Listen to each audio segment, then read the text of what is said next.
মির্জা আব্বাসের ওয়াইফের কত দাপট! ক্ষমতায় যাওয়ার আগেই তাদের এত দাপট, তারা কেন্দ্রের ভিতর ঢুকে ৮০টা ৯০টা করে প্রত্যেকটা কেন্দ্রতে বাতিল ভোটগুলোকে তারা কাউন্ট করাচ্ছে, বাধ্য করছে কাউন্ট করতে। তো আপনি চিন্তা করে দেখেন, তাদের দাপট এখনই, ক্ষমতায় যাওয়ার আগে কেন্দ্রে ঢোকার মতো তাদের সাহস আছে। তারা যদি ক্ষমতায় যায়, তখন মির্জা আব্বাসের দাপট কেমন থাকবে? আপনি শুধু চিন্তা করেন, প্রশাসন কতটা গোলামির মধ্য দিয়ে আসলে তারা এখনো ভুলতে পারছে না যে তারা ক্ষমতার গোলাম না। তারা যখনই কোনো হেভি ওয়েট দল বা ক্ষমতাসীন দল দেখে, তারা চাটুকারিতে লেগে যায়।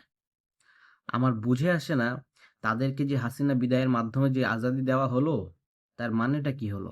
আপনি একটা হেভি ওয়েট দলের জন্য আপনি কাজ করছেন, আপনাকে বাধ্য করাচ্ছে, আপনি বাধ্য হচ্ছেন কিভাবে? উনি কেন্দ্রের ভিতরে ঢোকার তার কি আহ, অধিকার আছে?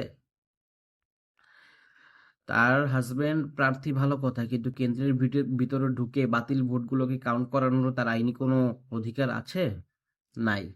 তার কোনো অভিযোগ থাকলে সে নির্বাচন কমিশনে গিয়ে অভিযোগ করবে, কিন্তু তার তো ভোট কেন্দ্রে ঢোকার কোনো আইনি অধিকার নাই। তাহলে তিনি কিভাবে ঢুকলেন? তাদের এতই ক্ষমতা, তারা নির্বাচনের আগেই তারা নিজেদেরকে মনোনীত প্রার্থী, এমপি, সংসদ সদস্য হিসাবে মেনে নিচ্ছে।